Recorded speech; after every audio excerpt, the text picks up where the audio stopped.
All right, let's dive right in. Today, we're talking about fatty acid metabolism, which sounds complicated, but you can really think of it as a story with two sides.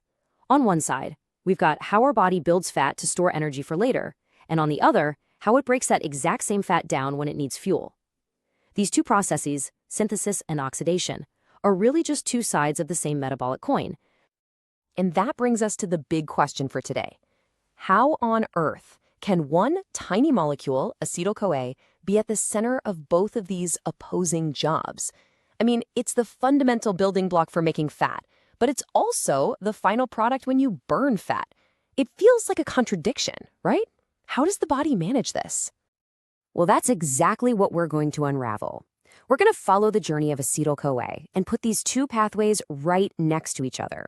By comparing them, you'll see how your body has this incredible system for controlling its energy balance, making sure it isn't trying to build and burn its fuel at the exact same time. Okay, so first things first. Before we get into all the molecular details, we have to understand that these two pathways are basically living in different worlds. They happen in different parts of the cell, and they're running for completely opposite reasons. And this table just lays it all out so perfectly. Look at that separation. On one side, you've got oxidation. That's the breakdown. It happens inside the mitochondria, the cell's power plants. Its whole job is to release energy for you to use right now, which is why it's so busy in your muscles and your heart. But then you look at synthesis, building fat. That happens out in the cytosol, the main fluid part of the cell. Its goal is to store energy for the long haul, happening mostly in the liver and in our fat tissue. So it totally makes sense, right? If you're doing different jobs in different rooms, you're probably going to use different sets of tools. And that's exactly what we see here. Let's take a look at the specific toolkit each pathway has. First up, the carriers. Think of them like the handles that hold on to the fatty acids while they're being worked on. During oxidation, the fatty acid is attached to coenzyme A, or CoA. But during synthesis, it's attached to something called the acyl carrier protein, ACP. This is a really important distinction. It's like having color-coded tool sets for construction and demolition, making sure you never mix them up. Next up, the cofactors. These are the molecules that handle all the electrons. And this is where you can really see the opposite goals in action. Oxidation is all about breaking things down to release energy. It generates power by creating NADH and FADH2, the very things that will go on to make a ton of ATP. Synthesis, it's the complete opposite. It's an energy-guzzling process. It actually consumes a similar molecule called NADPH to build new chemical bonds. One produces power, the other uses it up. And finally, check out the machinery itself. This is seriously clever. When you're breaking down fat, it's done by a series of separate individual enzymes, each doing its own little job. But for building fat, nature came up with this elegant, all-in-one machine, the Fatty Acid Synthase complex. It's this massive enzyme that literally holds on to the growing fatty acid and passes it down an internal assembly line from one station to the next. It's unbelievably efficient. Okay, so we've got different locations, different tools, and totally opposite goals. But how does the body choose which one to turn on? Because running both at the same time would just be a massive waste of energy, a futile cycle, like pouring water into a bucket that has a giant hole in it. This is where regulation becomes absolutely critical. The body's main communication system, right? Hormones. When your blood sugar is low, hormones like glucagon and epinephrine get released, and they're basically shouting the message, we need energy now. That fires up fatty acid oxidation. But after you've had a big meal, insulin levels rise, and insulin sends the opposite message. Okay, we're good on fuel, lots of energy available, let's store some for later.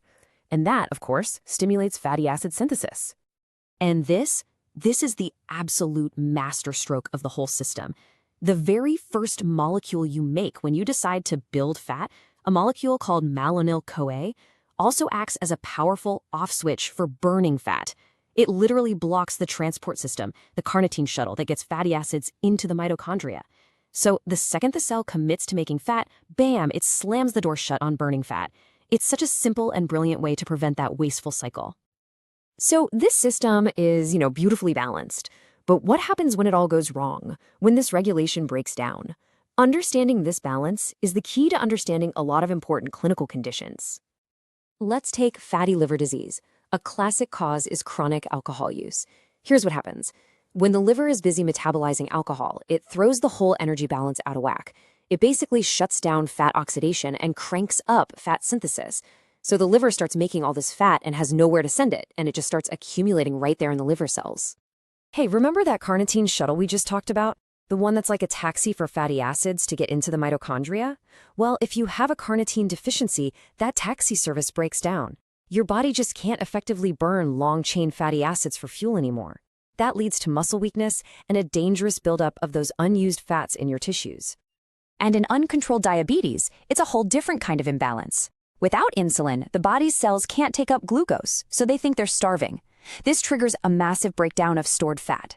The liver gets absolutely flooded with fatty acids, and the oxidation pathway goes into hyperdrive, spitting out way more acetyl-CoA than it can handle.